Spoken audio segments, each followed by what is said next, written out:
tarde maravillosa. Quisiera conversar con ustedes y compartir lo que yo creo que es un tema muy interesante, que es cuando Dios nos corrige, o más bien, como mucha gente dice, cuando Dios disciplina. Dios nunca castiga fuertemente, sino que nos corrige y nos disciplina. Y todo eso es por algo.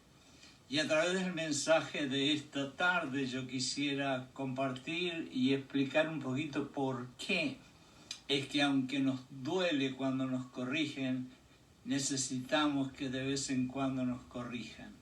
Yo voy a empezar por hacer una historia, la historia de un caballo salvaje y un domador.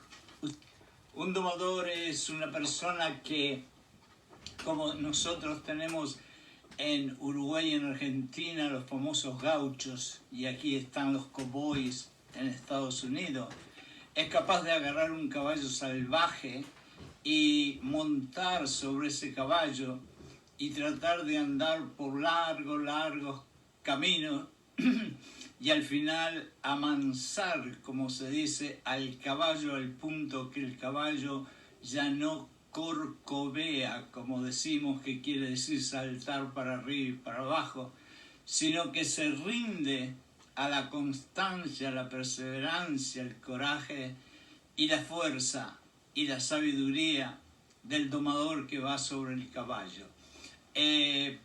Yo realmente, por parte de mi familia, vengo de una familia de gente de campo, humilde, gracias a Dios, que tenía entre mis tíos algunos que eran domadores, y la especialidad de ellos era agarrar caballos salvajes y andar por cuadras y cuadras saltando para arriba y para abajo, hasta que al final yo veía como el caballo se quedaba quieto, tranquilo, y prácticamente venía a paso tranquilo y corto con mi tío sobre el caballo.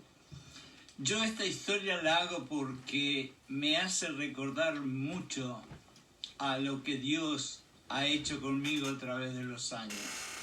Cuando yo conocí a Dios, realmente era un caballo salvaje. Y la razón de que uno es salvaje es porque es rebelde y porque tenemos una naturaleza humana y carnal que nos encanta hacer lo que nosotros quieramos cuando nosotros quieramos. Y no importa si está bien, si está mal, pero si es lo que nuestro corazón y nuestra mente nos dice que queremos hacer, lo hacemos. Y por eso somos como el caballo salvaje que en este momento hice la historia. Pero yo me puse a pensar que arriba mío, por muchos años, tuvo un domador que se llamó Dios. Y que así como yo saltaba y corcoveaba por los campos tratando de sacarme de arriba a Dios porque no me gustaban las cosas que Dios me decía que tenía que hacer y las que no tenía que hacer, sin embargo Dios estuvo ahí constante, arriba mío, corrigiéndome otra vez y otra vez. Y aunque yo anduve, pero muchas cuadras quizás por campos, corcoveando y saltando y queriendo sacándome a Dios de mi espalda, Dios con su poderío, con su fuerza, con su espíritu, con su sabiduría, se mantuvo arriba mío hasta que en un momento yo no tuve más remedio que decir: Dios, me rindo ante tus pies, que no se haga más mi voluntad, que se haga tu voluntad. Que es exactamente lo que el caballo salvaje hace cuando el domador finalmente logra triunfar esa batalla entre el rebelde y el que quiere que hagas algo bueno.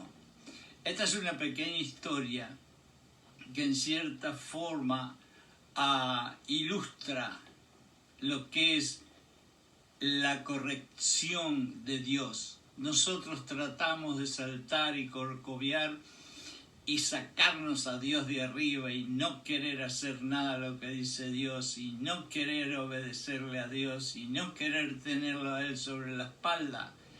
Pero Él nos ama tanto, tanto, que no importa lo que nosotros hagamos, Él se mantiene arriba de nosotros como un jinete, hasta que al final Él nos hace rendir y entregarnos a su voluntad. Y por eso es que Dios nos corrige. Bueno, yo voy a pasar ahora a otra cosa. Ahora nos corresponde hacer una muy importante y fundamental distinción o diferencia entre dos palabras. Una es disciplina, que es lo que usa el mundo, que es lo que usan los militares, que es lo que usan nuestros padres terrenales. Disciplina es la práctica de entrenar a la gente por medio de castigo para que obedezcan las reglas o los deseos de aquellos que son los que nos dan disciplina. Eso es una cosa, disciplina. Y después la otra cosa que tenemos que recordar, que es diferente, es corrección de Dios. Una cosa es la disciplina, otra cosa es la corrección de Dios. Y la corrección de Dios en la definición es mostrar desaprobación de nuestra conducta y por lo tanto reprendernos para que seamos más humildes y más correctos. Vamos a entender bien esto porque de aquí parte todo. La disciplina, que es lo que los hombres del mundo pueden usar, es algo que es un castigo que se nos impone a nosotros para que nosotros sigamos las reglas y los deseos de aquellos que nos disciplinan. Pero la corrección de Dios no es un castigo, sino que es una forma con amor de corregirnos, usando los medios que Dios quiera usar, para que nosotros no nos vayamos de los caminos de Dios, de los mandamientos de Dios, y que sigamos el camino de Dios. Para evitar ser discipulados tenemos que seguir a alguien. Para evitar ser disciplinados o corregidos debemos seguir a Jesús, quien fue el autor de nuestra fe. Por lo tanto, en Hebreos dice, bueno, entonces nosotros también teniendo en derredor nuestro tan grande nube de testigos, estamos siendo invitados de manera inmediata a cambiar nuestra actitud y acción. Nosotros estamos supuestos a cambiar nuestra actitud carnal por nuestra actitud espiritual con Dios. Y por eso Dios nos corrige cuando no lo hacemos. Los testigos que nos están mirando nos animan, es decir, los testigos son aquellos hermanos y hermanas cristianas que quieren el bien por nosotros. Estos espectadores que nos están viendo son todos nuestros amigos y el resto del mundo cristiano que está con nosotros. Estamos desafiados por ellos porque nos están mirando los amigos cristianos a triunfar en la carrera. Y lo haremos si estamos dispuestos a hacer lo siguiente. Dos cosas. Primero, despojarnos de todo peso. Significa deshacernos de estorbos innecesarios que solo sirven para cansarnos y hacernos difícil la carrera. Y un ejemplo práctico es que cuando yo vine a Jesucristo, hubieron amigos que eran amigos para ir a tomar alcohol a un bar, pero no eran amigos para hacerme sentir el amor, el poder y los mandamientos de Dios. Y yo tuve que deshacerme de ellos y dejarlos en el camino para que no fueran un peso negativo sobre mí. Deja atrás todo peso emocional que no esté alineado con los mandamientos de Jesús. Todas aquellas cosas que te parecen a ti que no están alineados con el corazón de Dios, déjalos en el camino. Toma la idea de los corredores en los estadios. Segundo, lo despojamos de todo peso en el número 1. Número 2, despojarnos también del pecado que nos asedia. Las cosas malas que nos rodean fácil o constantemente y de lo malo que tan fácilmente nos envuelve. Hay tantas cosas que andan alrededor nuestro que son malas, y que sin embargo nosotros nos dejamos envolver por esas cosas. Dejémoslas atrás. Seguir a Jesús no es la práctica o la tendencia humana nuestra habitual de pecar. Es más bien una tendencia a una tentación, a una cosa de la cual ha sido difícil apartarnos, pero que si no lo hacemos significaría nuestra derrota final. Es decir, en cierta forma nos tienen que corregir, porque no es realmente que tengamos una tendencia a olvidarnos o a tirar a Jesucristo por la ventana para afuera, pero que sin embargo seguimos teniendo la tendencia, el deseo de seguir haciendo aquellas cosas que no tendríamos que seguir haciéndolas. Para mí, por ejemplo, fue que cuando yo era joven era difícil para mí apartarme del alcohol. Yo no tengo idea cuál es tu problema, pero sé que todos nosotros tenemos algo que no está alineado con los mandamientos de Dios y que no es difícil apartarnos de esas cosas, y tenemos que hacerlo.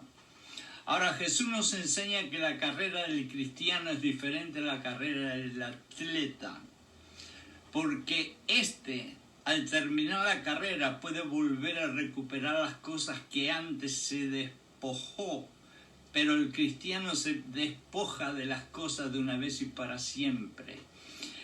En los antiguos tiempos, es una redundancia, los atletas corrían con cierta vestimenta y a medida que iban corriendo se podían despojar de la camisa o de otras vestiduras que tuvieran, pero al final de la carrera ellos podían volver atrás y volver a recoger la camisa, el cinturón o inclusive los zapatos. Pero en la vida cristiana, cuando nos despojamos de algo, es para siempre. Aquellos amigos que en vez de ayudarnos a acercarnos a la cruz, nos ayudaban a alejarnos de la cruz, esos que nos despojamos no volvemos atrás. Nos anima a que corramos con paciencia. Eso es Jesucristo. Nos anima a que corramos con paciencia la carrera que tenemos por delante. Paciencia significa constancia y perseverancia. Pablo dijo: he peleado la buena batalla, he acabado la carrera porque he guardado la fe. Y entonces se murió. Vamos ahora al premio. El premio no es para los que comienzan bien. Escuchen bien esto. El premio de Dios, la recompensa espiritual, no es para los que empiezan bien, sino para los que terminan bien. Yo he conocido a muchas personas que han sido prácticamente hijos de iglesia porque se han pasado todos los años de niño, inclusive de jóvenes, adolescentes, adentro de las iglesias, y sin embargo hubo un momento en sus vidas que cambiaron tanto que lamentablemente terminaron totalmente perdidos y apartados totalmente de Dios. Muchos de los ejemplos los podemos ver también en la Biblia, y uno de los ejemplos es Saúl y Samson. Los dos empezaron muy bien su carrera con Dios, al punto que Dios les dio un montón de bendiciones, pero lamentablemente terminaron muy apartados de Dios.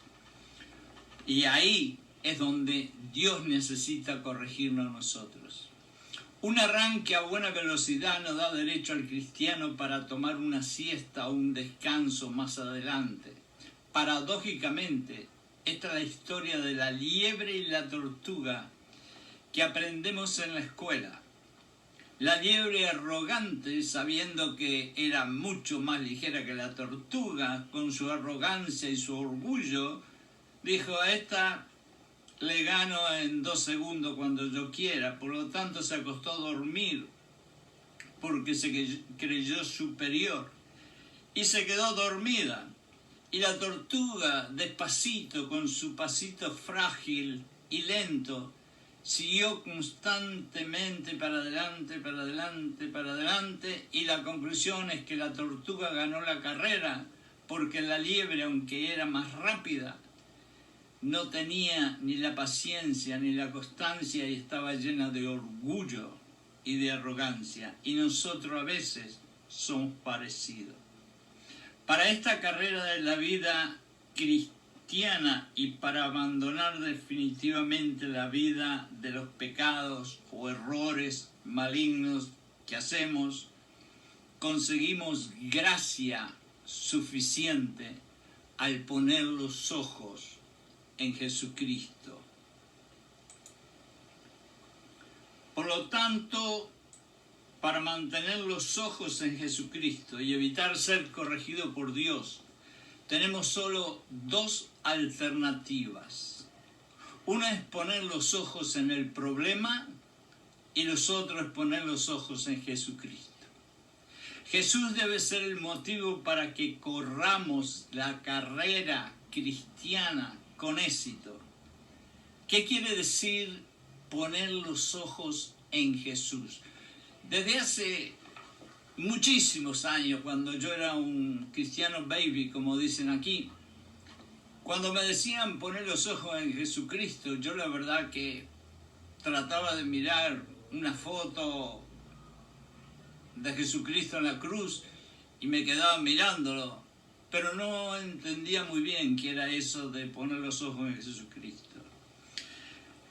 Jesús, cuando hablamos de poner los ojos en Jesucristo, Jesús debe ser el motivo para que corramos con éxito la carrera del triunfo espiritual de Dios. ¿Qué quiere decir poner los ojos en Jesucristo? Esto es quitar nuestra atención de todo objeto o persona o distracciones que nos puedan en cierta forma amenazar con alejarnos de Jesucristo y fijar nuestra atención en Jesús, sus mandamientos, sus acciones, sus palabras y sus enseñanzas y todo lo que Jesús representa. Hacer lo que Él hace y decir lo que Él dice, y eso es poner los ojos en Jesucristo. Él, Jesucristo, debe ser el motivo para que corramos la carrera que Dios quiere que corramos y con eso evitar que Él nos tenga que corregir o reprender a veces de una forma dolorosa para nosotros, como Pablo corrió su carrera. Y como la palabra está en tiempo presente, la palabra de la Biblia, la palabra de Dios, la palabra de Jesús es siempre presente, nos enseña que es una condición que debemos mantener durante todo el tiempo. Es decir, lo que Jesús y Dios nos dicen lo tenemos que mantener desde la cuna hasta la tumba, hasta que seamos comida de gusanos, porque en presente hablan y en presente vivimos, y cada día es un nuevo día que Dios nos regala, y eso es todo lo que tenemos. Nosotros no vivimos en el pasado ni en el futuro, sino en el presente. Cuando dejamos de ver a Jesús, nuestros pies se desvían del camino correcto. Es verdad. Como Pedro comenzó a hundirse en el agua cuando dejó de mirar los ojos de Jesús y miró la tormenta. Pedro estaba haciendo algo impensable, algo que ningún ser humano puede comprender, caminar sobre el agua. Y todo lo estaba haciendo porque sus ojos estaban fijos en los ojos de Jesucristo que estaba delante de él en el agua. Y siguió caminando y caminando y caminando. Pero cuando dio vuelta la cabeza y en vez de mirar a Jesucristo, miró la tormenta, es decir, miró el problema, como todos nosotros tenemos un problema, ahí se empezó a hundir y Jesucristo lo tuvo que salvar de que se ahogara. Ahora, Jesús nos invita a considerar a aquel que sufrió tal contradicción de pecadores contra sí mismo, es decir, tan atroz oposición y tremenda hostilidad. Eso está en la Biblia. Para que nuestro ánimo no se canse hasta desmayar. Las pruebas y persecuciones que estaban pasando los hermanos hebreos no era de comparar con lo que sufrió nuestro Señor Jesucristo. Porque aún no habéis resistido hasta la sangre. Fíjense, estas palabras son bien fuertes. Todavía ustedes, mis hermanos judíos, no han resistido tantas cosas como yo he resistido, porque he dado mi sangre hasta la última gota y ustedes nunca lo hicieron. Aunque hoy en día no nos podemos olvidar también que hay hermanos y hermanas en países crueles, anticristianos, que también están derramando su sangre para llevar la palabra de Jesucristo adelante. No me quiero olvidar de eso.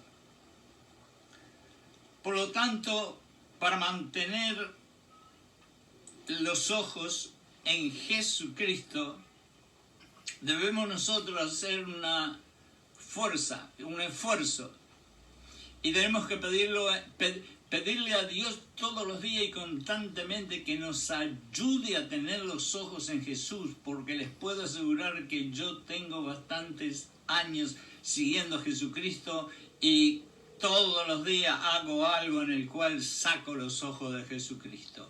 Y no hay un solo cristiano, no importa que sea el pastor más grande del mundo, que no haga de vez en cuando lo mismo.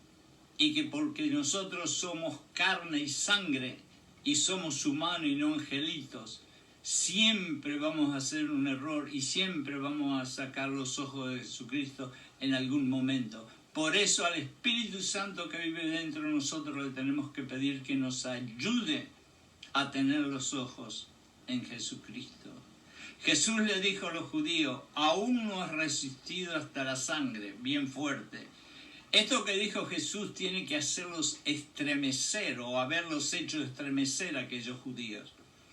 Aquellos cristianos habían sufrido mucho, habían perdido sus posesiones, pero no habían sufrido persecución hasta la muerte, hasta la cruz, hasta dar su última gota de sangre, como la dio Jesucristo. La disciplina, yo la llamo corrección, y vamos a quedarnos con esa palabra de corregir más que disciplina, porque disciplina es castigo en favor del que da la disciplina. La corrección es un proceso de purificación. La corrección es un proceso de purificación y está en Hebreos 12, 5 al 11, si quieren verlo. Hebreos 12, 5 al 11. Y allí en primera de Pedro 1, 7 dice algo maravilloso: por el fuego serás refinado. Créanme que a mí personalmente Dios me ha hecho ir a través de un superfuego por muchas veces en mi vida, y le agradezco, porque gracias a todas esas cosas horribles que me pasaron, que es el fuego, hoy en día puedo ser más fuerte, más sabio y más humilde, como quiso Jesucristo que fuera. Si Dios nos corrige, es porque nosotros nos hemos apartado de sus mandamientos y estamos haciendo algunas cositas que no le gustan a nuestro Dios, ni le gusta a Jesucristo, ni le gusta al Espíritu Santo que vive dentro de nosotros. La tesis básica es que debieran interpretar sus sufrimientos como una purificación. En otras palabras, ustedes, cada vez que sean corregidos, y ustedes se van a dar cuenta porque las correcciones de Dios por lo general son dolorosas, pero cuando ustedes se den cuenta que no es un castigo del enemigo ni algo parecido, sino es una corrección de Dios lo que lo está haciendo doler un poquito, denle gracias a Dios porque están siendo purificados. Y esa es la parte más linda, porque cuando lleguemos al último día, el cuerpito que va a ser comida de gusanos no importa para nada, sino que lo que importa es el alma. Y lo que Dios está purificando con la corrección es el alma. La tesis básica es que debiéramos interpretar sus sufrimientos como una purificación, y la purificación como una evidencia del favor de Dios para con sus hijos. Esto es muy, muy importante, que cuando ustedes estén doliendo y a veces diciendo palabras que no las voy a repetir, porque le está Dios corrigiendo su espíritu, su alma, su corazón, no se olviden que Dios lo está haciendo porque los ama, si no, no haría nada con ustedes y lo dejaría que Satanás se los comiera. Si estamos pasando por un momento donde todo nos sale mal, no tenemos ninguna gana de sentirnos contentos, estamos deprimidos, quizás es porque estamos haciendo algo que va en contra de la voluntad de Dios. Piensa un poquito en esto que dije. La corrección es como una escuela. Acuérdense cuando iban a la escuela. Yo sí me acuerdo, bueno, son miles de años para atrás. Una escuela que nos enseña y que en algunos casos tienen que corregirnos. Me acuerdo de la maestra y del principal que a veces me pegaban con un cinto en la cabeza.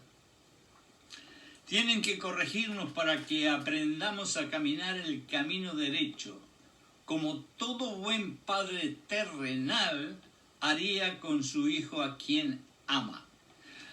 La corrección es un privilegio que Dios le da a aquellos que Él considera sus hijos.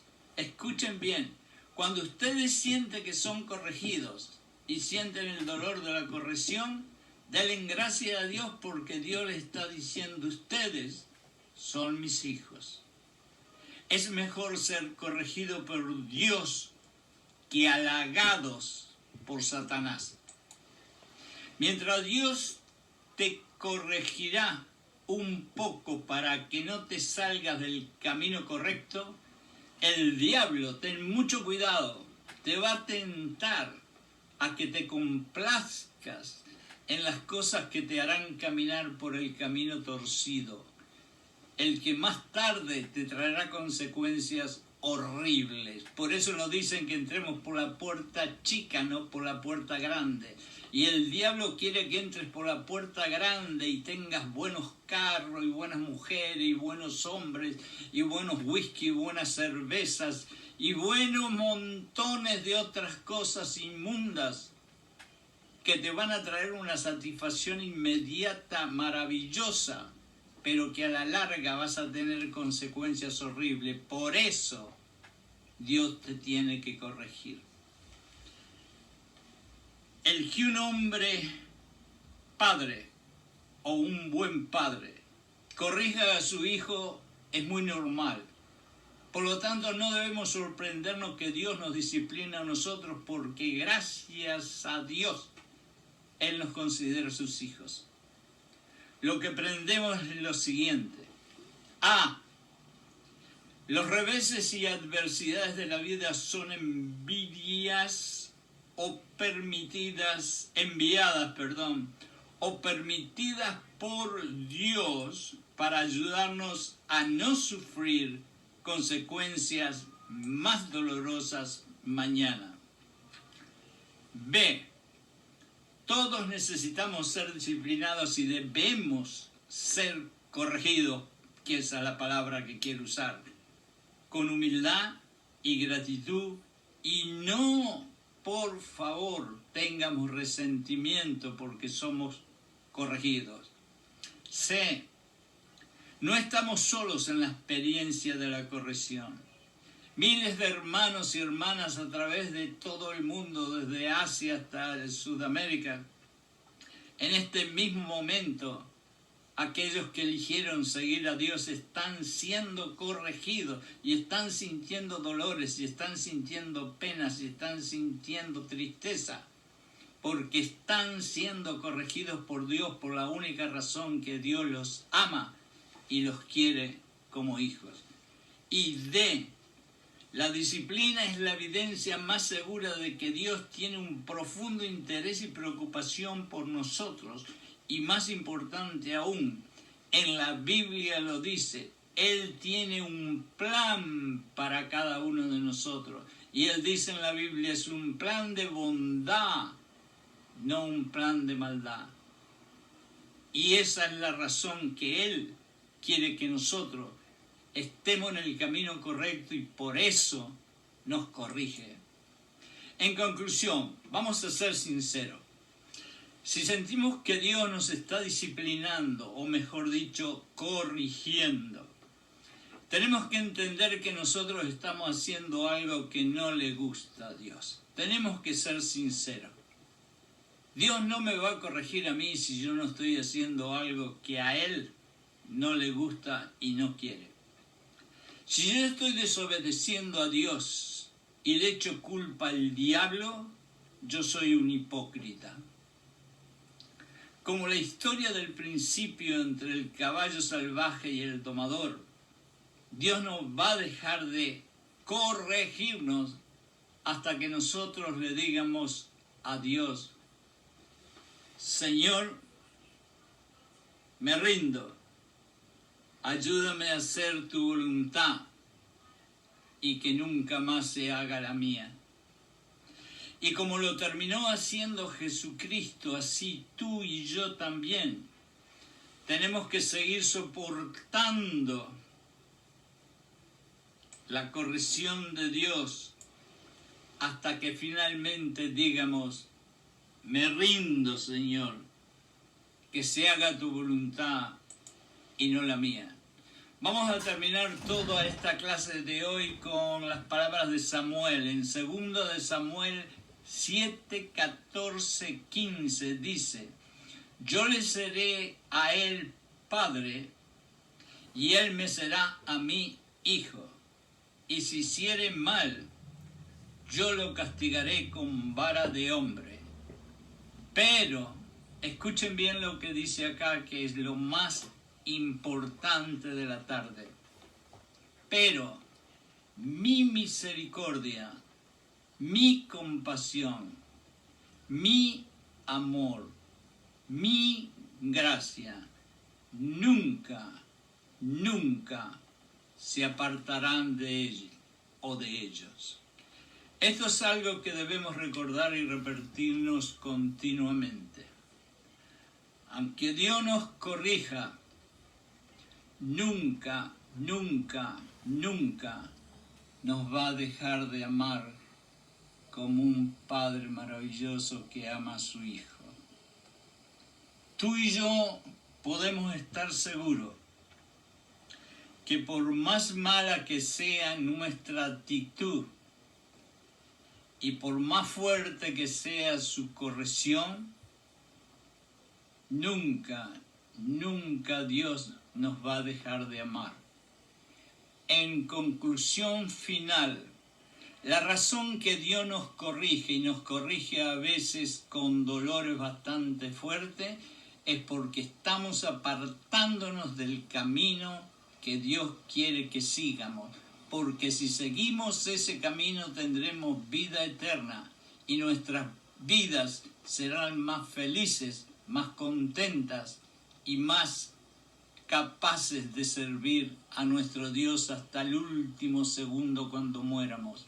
Así que de hoy en adelante, todas las veces que tú sientas que Dios te corrige, dale gracias a Dios. Que Dios los bendiga a todos ustedes y mil gracias por haberme escuchado.